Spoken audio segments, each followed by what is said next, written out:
On November 7th, 2024, a Twitter user made this post in regards to a track from a Winnie the Pooh game. This tune from Piglet's Big Game is referred to as Foreboding 1, and it sounds like this.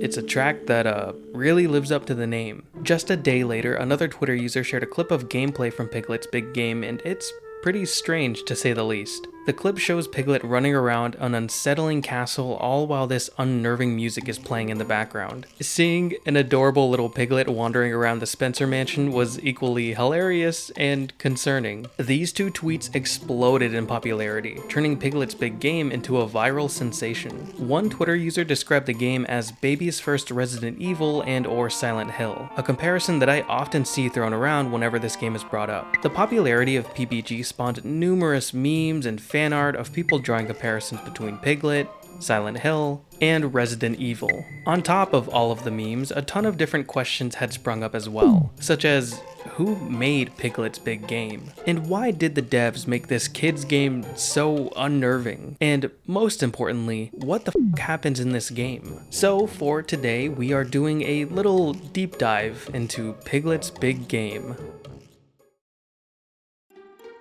The team behind Piglet's Big Game was known as Doki Denki Studio. This team worked on a few other Disney games before going bankrupt in 2004. A co-founder of Doki Denki, Pascal Stradea, made a few tweets following the resurgence of popularity for PBG. In this tweet, he shared an official trailer made for E3. Never before seen, too. Stradea's Twitter quickly became a treasure trove of information regarding the game, and it is so damn cool. They've shared concept art, a gameplay trailer, and even sections of the game design draft. These are basically big arse documents that outline all of the core aspects of the game's story, mechanics, visuals, and all that jazz. These documents help the dev team understand the vision for the project and also let publishers know what's going on. In the basic game overview section of the draft, we can see the references for PBG. This section reads, Luigi's Mansion is the main reference for the style and, most of all, the game's tone, which means comedy in a horror cartoon context. Resident Evil is the second reference, not in the gory aspect but rather the game's mechanical aspect. To resume, Piglet is a kind of Resident Evil dealt with in a comic way. So it turns out that baby's first Resident Evil is a pretty accurate way to describe Piglet's Big Game, at least when referring to the game's mechanics, of course. As stated in the draft, the game doesn't bear the same gory elements present in RE, yet from the music and short snippet of gameplay we've seen, this game still manages to be pretty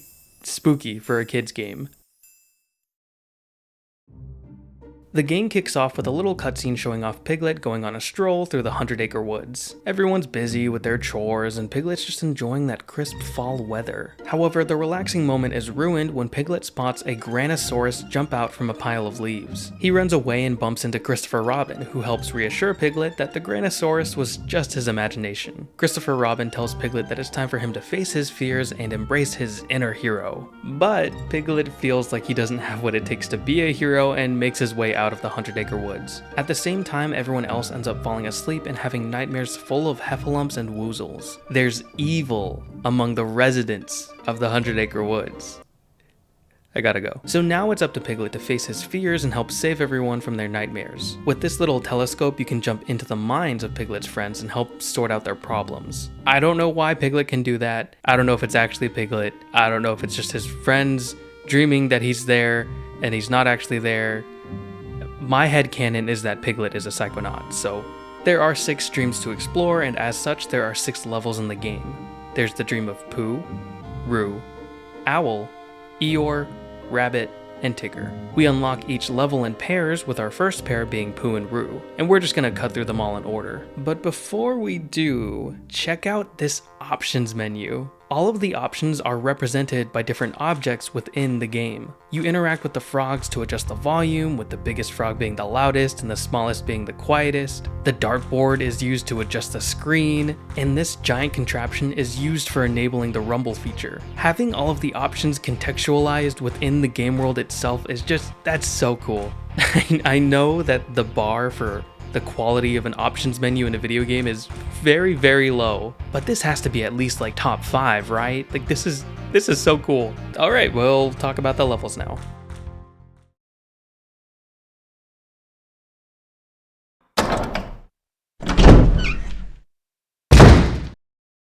Pooh's dream is a candy wonderland full of a ton of desserts. He's surrounded by all the snacks he could ever want, everything except for honey, of course. He's also stuck on a big pile of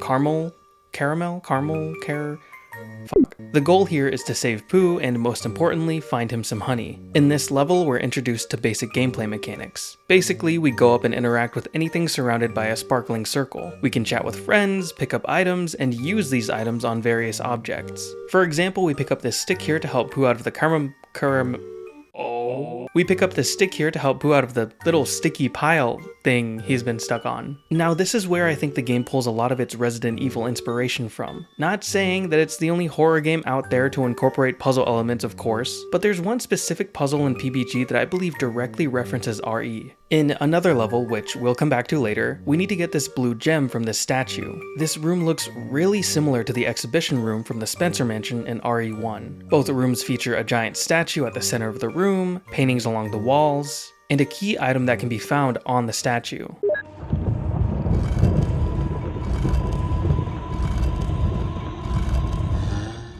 In RE, you need to push this dresser over to the statue and climb on top of it to get the map of the mansion's first floor. In PBG, you need to use a feather to tickle the statue and get it to drop the gem. It's a funny solution that really nails this game's horror comedy tone. It's very Resident Evil dealt with in a comic way, to quote the design document. Back to PBG, Pooh tells us to go look for Rabbit and we experience our first enemy encounter.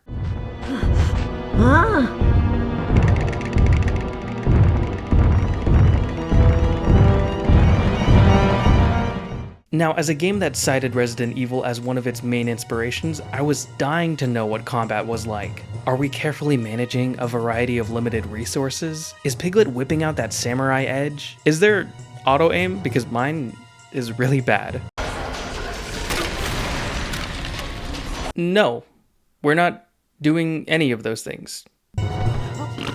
Combat in this game is pretty interesting, if you can even call it combat. When you approach an enemy, you can press A to enter Grimace mode. You then have to input a button sequence on the bottom of the screen to do damage to the enemy. With a successful sequence, Piglet will put on a brave face to intimidate his opponent. Do this enough times and eventually your foe will turn into a little flask with some juice in it. The closest thing I could compare it to is the super scary shocks from Grabbed by the Ghoulies. In these sections, you also need to input button combos to help our protagonist Cooper shake off his fear. Both of these games were released in the same year, which is a pretty cool coincidence since they're both horror comedy type games. During combat, you can also press the A button again to exit the battle. This is necessary to maintain distance from your enemy and avoid taking damage. Right before an enemy is about to touch you, you'll hear a ringing sound and the A button will turn bright red. This is your last chance to escape or finish that sequence and hope your enemy goes down. I really like this system because it encourages you to assess your own abilities as a player. In battles, you need to carefully judge if you have enough time to finish a sequence, or if you should just play it safe and get some distance. Because while the damage you've dealt to an enemy is saved even after leaving the battle, your progress on the button sequence is not. And over time, the sequences get pretty complicated, so you need to think more critically about whether or not you can pull one off in time. Battles start off being pretty easy, but develop as Piglet gets more brave faces. See, Piglet can learn more brave faces at each brave face factory found in each level. With each new brave face you learn, the button sequence gets a bit more complex. You end up having to input more buttons and even have to input directions at the same time as each button press. Maybe I'm just underestimating the kids who played this game, but I feel like I would have struggled with this heavy. When I was a kid, I panicked like no other when I was being chased by something in a game. I wasn't able to beat Sonic Heroes because of that level where you're being chased by a giant alligator, and in that level you're literally just pressing the A button over and over to jump from vine to vine. Now if I had to do the raging demon input while being chased, it's over. I'm crying so hard that I'm throwing up. Now, combat can also be avoided entirely if you're stealthy enough. Even if the enemies notice you, I think it's possible to outrun nearly every enemy in this game. However, there are times where the game forces you to take down every monster in the room before you can move on. The game's all about facing your fears after all, you can't just dodge everything. If you fail to input a sequence before an enemy catches up to Piglet, they will scare him and he will lose a health state. Health in this game is also pretty interesting. Since Piglet isn't physically affected by these enemies, his sanity is damaged instead. After being scared once, Piglet enters worry mode. In this mode, Piglet will sometimes slow down and hug himself for comfort. Once he's been scared twice, Piglet enters panic mode. In this mode, he will run in place for a few seconds before breaking out into a sprint. If he's scared for a third time, you're transported back to the beginning of the level. You save all of your progress though, so it's not really that bad of a punishment. It's kinda just slightly annoying more than anything. This health system reminds me a lot of the panic meter from Clock Tower 3. Here, Alyssa begins to panic more and more as she encounters stalkers. When her panic meter is full, she gets difficult to control, can't hide, and will randomly stand still. It's a huge pain in the ass that luckily isn't reflected in PBG. As far as I can tell, Piglet's movement is the only thing affected when he panics. I also noticed that his movement only gets choppy the moment after you start moving again or if you take a sharp turn. So it's really not that punishing, which seems perfect for a game aimed at children. It is a bit sad though seeing Piglet's terrified face on the loading screens. If anything, the speed boost received in panic mode is a really nice bonus. It allows you to easily outrun all the enemies and get back to another room to restore your health. Piglet is able to heal up at these Christopher Robin balloons. Just go up to a balloon and press A to call Christopher Robin for some support.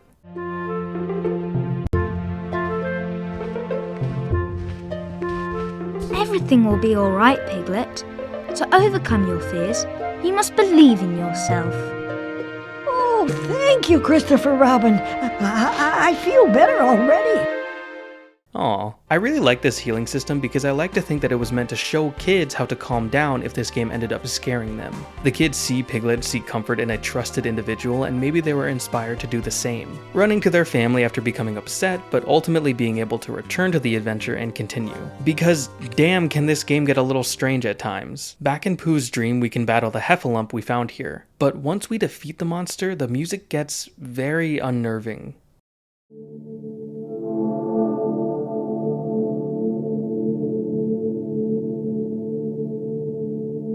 Okay. It's that one track that we heard earlier from that tweet. Just for reference, this is what music was playing while the Heffalump was still in the room.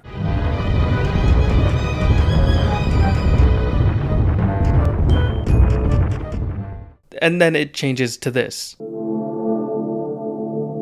Why does it feel like the game wants me to feel bad for killing that thing? The game's ambient music is genuinely chilling and reminds me so much of Silent Hill. In fact, several people pointed out that Foreboding 1 sounds nearly identical to Akira Yamaoka's Thonic Symphony. This track plays in Silent Hill 2 Remake. Give it a listen.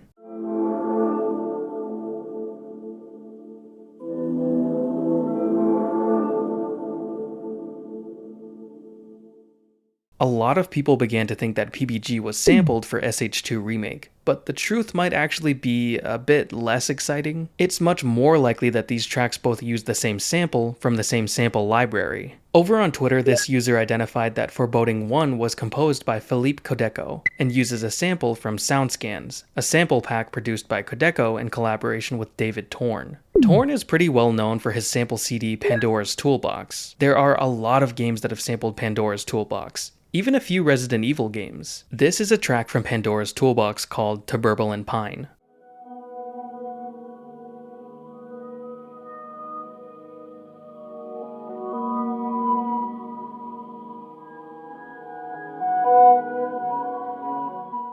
Now this is Serenity from RE4.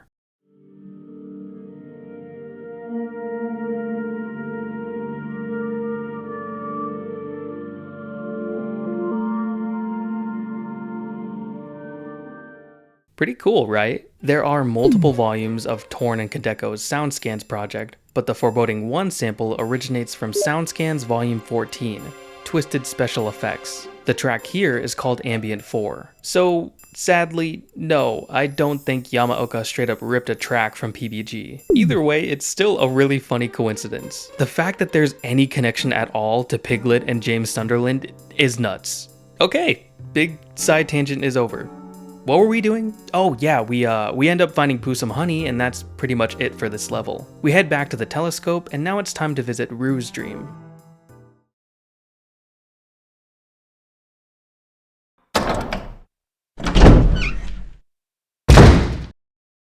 In Rue's dream, he's locked inside of his playroom while Kanga's worried sick about him. Inside the playroom, his ball is trapped on a cloud that's out of reach. So our goal this time around is to unlock Rue's playroom and get his ball back. Not too far into the level, we meet up with Tigger, who offers to help us out by lowering this gate. During this portion of the level, we play as Tigger and have to stealth our way around each enemy. Unlike Piglet, Tigger can't fight back, so if you get caught, you have to start this section all over again. I didn't mind these sections, I just thought they were a little tedious because of how slow Tigger moves. You can jump with the A button, but it only offers a very small speed boost. On the positive side, I do like how when you play as Tigger, you can see these little vision cones in front of each enemy. Makes it a lot easier to judge where you can and can't go. It also just feels a little Sly Cooper-esque, especially because when Tigger walks, you can hear this little bass strumming noise.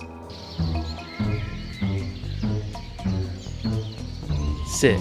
Later in this level, we come across our first scary door. These guys will block our path until we've purchased every brave face up to this point. Like I mentioned earlier, we buy brave faces at the factories in exchange for cookies. We get cookies by kicking objects scattered around each level, and this has to be my only major gripe with the game. When you kick an object, cookies go bouncing all over the place. If you don't pick them up in time, they go back inside the object they came out of. So when cookies go bouncing all over the room, sometimes you need to kick the same object multiple times to get all the cookies. It's also hard to tell which objects are kickable and which ones aren't, so oftentimes you'll be running around kicking anything you see, which makes the whole process take even longer because of how slow Piglet walks. To cut the game some slack, I do like how after you've collected every cookie in a room, Piglet will do this little dance to let you know that there's nothing left.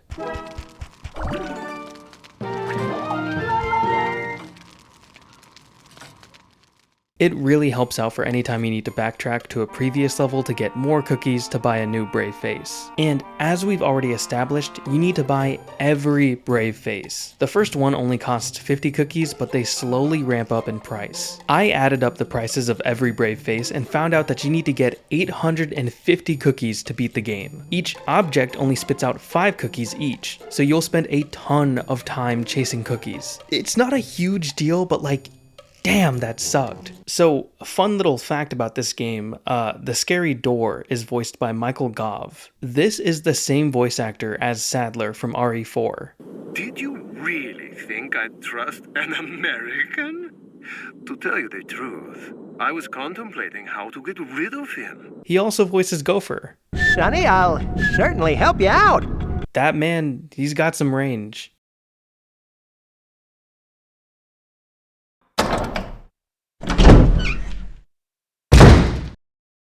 Owl's dream is when things start to get a bit spookier. The dream begins in an open courtyard that feels pretty cozy and cute. Take a right into the library and we're greeted by more ominous music.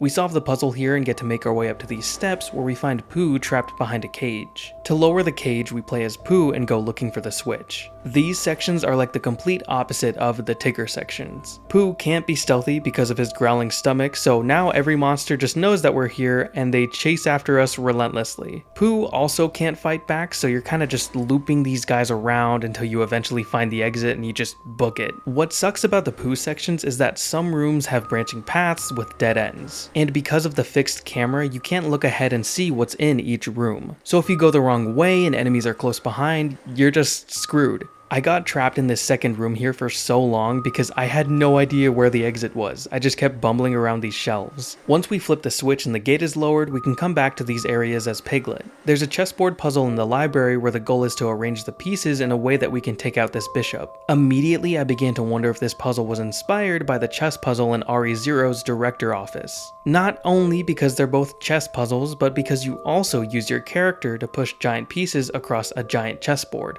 I'm glad that's where the similarities end though, because I didn't want to see Piglet huffing poison.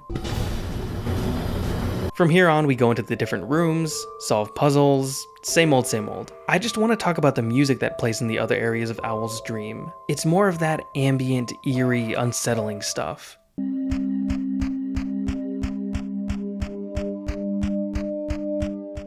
It's so tense. Why did they choose this for Owl's dream? Like, why did the devs decide to make Owl's dream one of the more unnerving levels? I think you'd want to save the intense stuff for the end, right? This is one of the levels that feels a bit more Silent Hill-esque in its vibe, not only because of the music, but also because of the trippy environments. In the room with the chess puzzle, we can see the skybox as this giant spinning series of bookshelves. The final room of the dream also looks like this, and you can see books flying all over the place. It's really trippy, and it made me a little motion sick when I stared at it for too long. Overall, very solid. I didn't know that Owl had demons like that.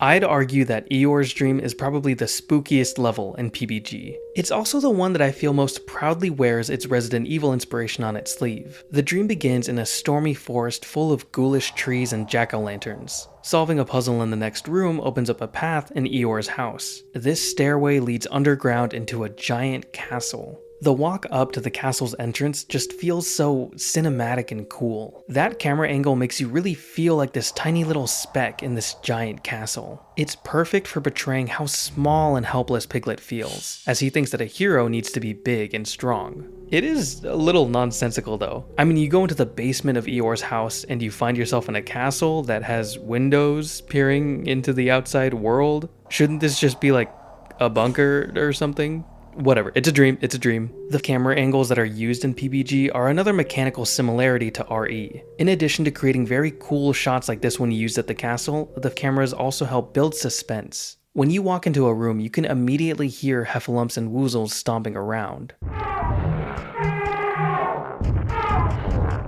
Now we have this level of anticipation. We want to keep moving forward, but we don't want to run blind and potentially fall into an enemy's lap and lose a health state. We have to focus a little bit more on those audio cues and move forward with caution. We experience the exact same thing in RE and SH. In RE, you can sometimes hear zombies stumbling around the room immediately after entering. Or if it's SH, you can hear that radio begin to crackle.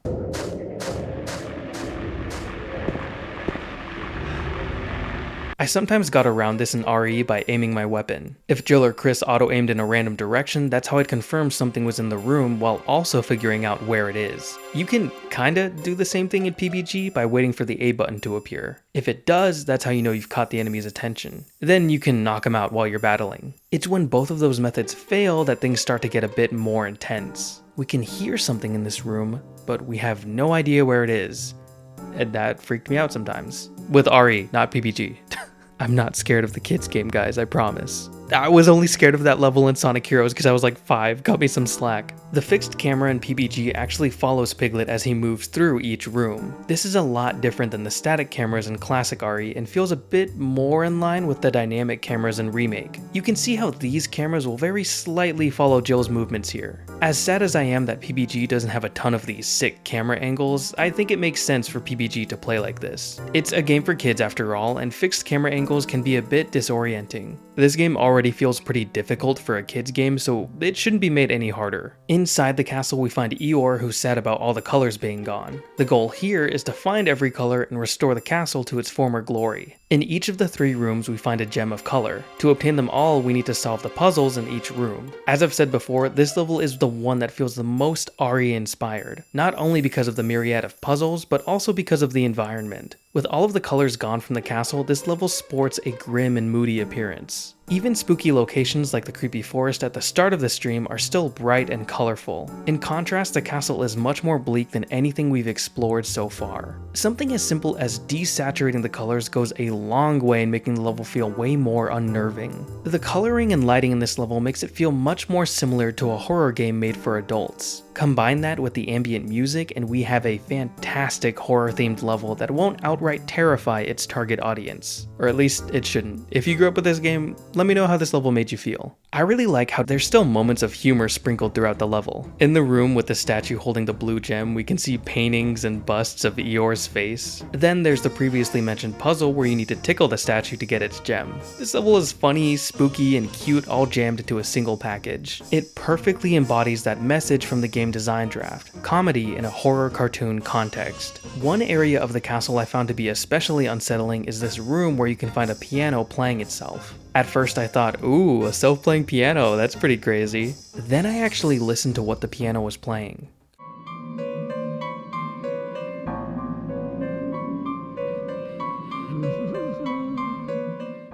If you were a kid like me who spent all of his time indoors playing flash games on the family computer, you know that tune.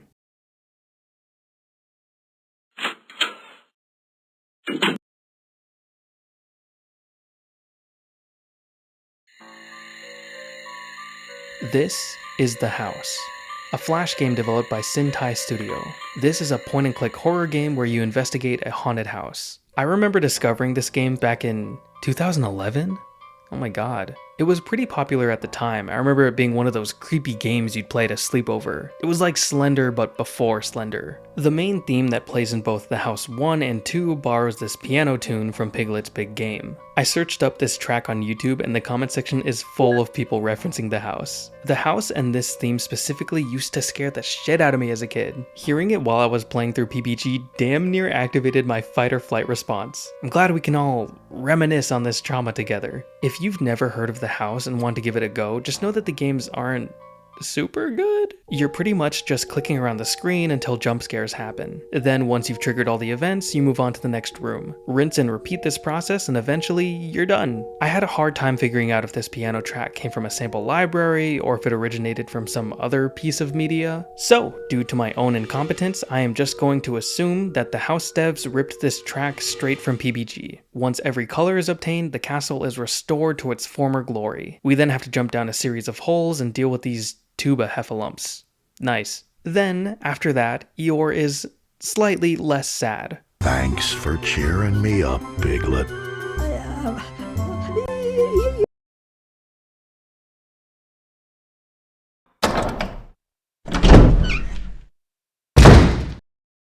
Rabbit's dream is surprisingly mellow. With Eeyore's dream being a spooky level and this game being all about facing your fears, you think they'd save the scariest level for last.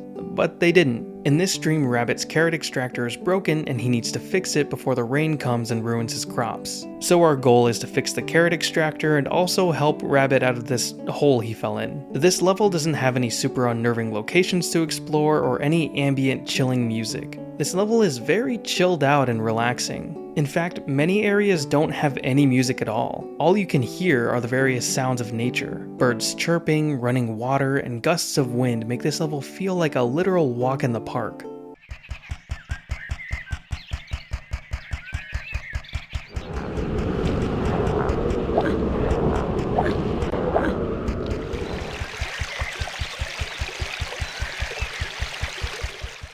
I'm guessing that such a peaceful level was placed after a really creepy level as a way of soothing the player. If that previous level was too much for some kids to handle, then they could use this level as a way to unwind. It's a cute level, but I can't help but feel like it's a bit more difficult than the others. There's an enemy here called the Jackpot Heffalump that forces you to guess your inputs during combat. If you get really unlucky, it can take several attempts of finishing a sequence before you get to deal any damage. Again, I could just be underestimating the kids who grew up with this game, but this sounds a little difficult for 5 and 6 year olds. I don't know, I was probably just terrible at video games.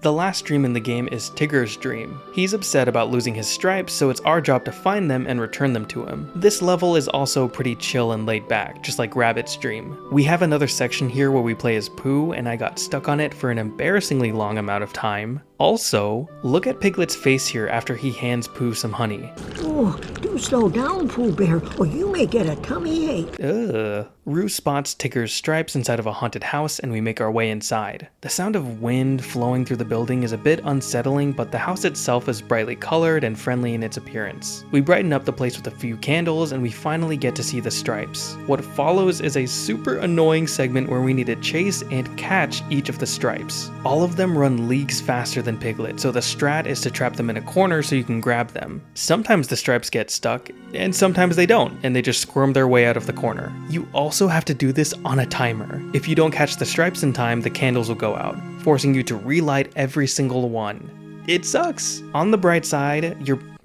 Bright side, we relight the candles. On the bright side, your progress is saved each time you catch a stripe, so once you relight the candles, you only have to catch the ones you failed to get previously. It's still not fun. I don't like it. After that painstaking little mini game, we get Tigger his stripes back and move on to the final level in Piglet's big game.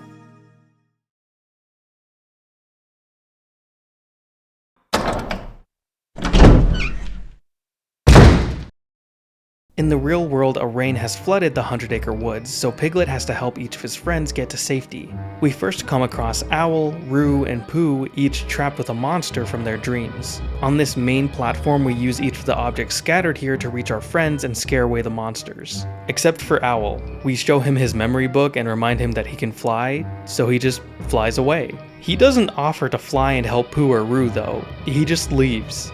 What an ass! We used the other objects to help Pooh and Roo, but I somehow did it wrong. I don't know if this section is timed or if you need to do things in a certain order, but I screwed up and I had to start all over. After saving everyone, we move to a new area where Eeyore, Rabbit, and Tigger all need to be saved from monsters. It's so funny because Eeyore and Tigger are being chased by these woozles and Rabbit's like, Help me, Piglet! Do something, please!